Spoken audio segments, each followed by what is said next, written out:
очень понравилась. Представлял команду Mobil1 автосервис. Заняли первое место. Было очень трудно, но впечатлений очень много. Очень понравилось. Будем стараться продолжать участвовать в пейнтбольных соревнованиях. Сегодня прошел турнир по спортивному пейнтболу республиканский. Участвовало 10 команд, из них, то есть 2 дивизиона. Второй дивизион 8 команд участвовало, третий дивизион 2 команды на электронике. Со второго дивизиона первое место заняла команда Mobil1. Ребята отлично сыграли, перспективные ребята, надеюсь, будут заниматься дальше. Второе место заняла команда БСП. Ребята тоже очень хорошо себя показали, надеюсь, тоже будут играть. Третье место заняли кадеты.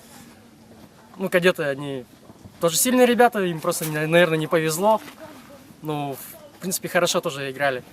В третьем дивизионе участвовало 2 команды, это партизаны и пираты.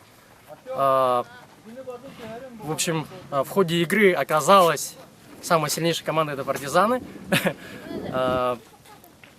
Потому что напряженная игра была, все выложились на все 1000%. Сыграли вообще отлично, весь грязный.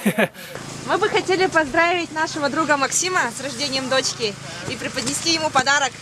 Ура! Большое.